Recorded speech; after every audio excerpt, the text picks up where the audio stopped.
Tiago, as a former player yourself, I'm just curious, what have you learned about trying to teach defense as a coach?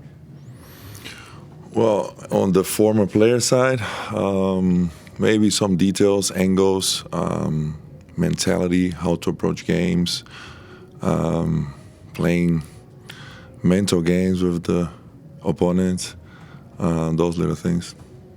But everyone, obviously, rightfully so, talks about like offensive innovation, mostly like this how the game spacing, the shooting and stuff. I'm curious, do you see any defensive innovation? Like I guess where people talk like just expanding range, like how people are just gonna keep shooting further and further. Is there anything that like defenses are gonna start doing this, if that makes sense? Yes, I mean, with all the shooting innovations, for example, teams playing small, so your bigs got to get used to that, and some of them doesn't have the necessary speed to be in the perimeter, so you got to be creative on how you guard, veer switches and stunts and get back and full rotations, and not necessarily like super innovation, but you got to think outside the box sometimes. You got to throw a zone here and there, but yeah, it goes together, the cat and mouse thing. Coach, this Bucks team is obviously a lot different when Giannis isn't playing. What are like the different kind of strengths and wrinkles that you're preparing for when you're facing this version of the Bucks? Well, definitely a team that have a lot of shooting pieces, to surround Giannis and make sense. So the shooting piece still there. So we got to be aware of that. Of course, other players now have more shots,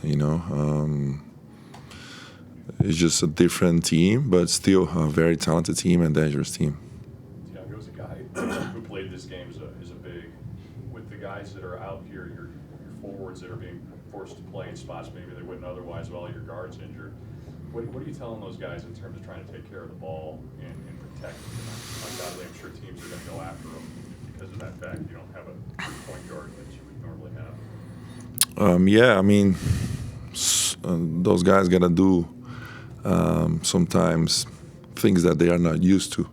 But in general, I don't think, taking care of the ball is a big issue for us. It's more how to find teammates and organize the team on the court, and just that balance, leadership in the court, which guys are getting used to. And, for example, Danny is doing a good job. He's getting better at passing the ball. The other day in Golden State, he has 13 assists. So a guy like that didn't have the ball as much previous on his career, now having to, lead a team, score, dish the ball, and organize team on offense. So all of these guys are growing in different aspects of the game.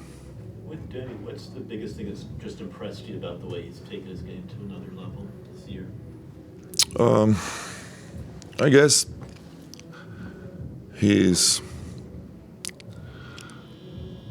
how he thinks the game and how he finds the gaps to score and find teammates. Of course, his aggressiveness, makes all of the defense shrink. But like I said the other day, he was finding shooters on the wing. He was finding a big fella under the rim for a couple lobs. So those are like the things that he's growing and getting better. Coach Caleb Love, even in college, shot selection, shot volume has always been something that has been a discussion around him. How do you kind of coach him up in those areas and guide him in those areas? Honestly, a guy like that, I just tell him to shoot the ball. He has the talent. I'm not worried about bad shots with him. You just kill his confidence if you do it. That's his game. And if I don't like it, I better bench him. That's simple. Yep. Coach, is Dame traveling with you for every road trip, or is this Some of the games, yeah, but most of the time he's around the team, which is great. Great leadership. He wants to do the right thing. He want to coach his guys. He's also timing his workout, so he's available for film this morning, stuff like that. He want to be present. He want to see what we're doing and help them to get better. Coach Lisa brought up Caleb Love, who's been playing a lot lately. City Sissoko, another two-way guy who's been getting a lot of minutes. What have you been liking about their contributions, and like how do you think they match up specifically tonight against the Bucks? Yeah, I mean, with so many guys out, those guys are having responsibilities, right? Like the CD starting for us. He had a good summer, very aggressive with the ball, offense and defense, learning still, where is his position. But I think his ability to pass the ball, to drive, and just do good plays, not turning over the ball that much, and just being always positive. I think Caleb, his ability to shoot the ball, high volume, yes, but put a stress on the other opponent, the other team defense, just knowing that Caleb's going to be ready to shoot. So that gravity is there and help, Danny, CD, Jeremy to drive and find, little pockets to get to the basket.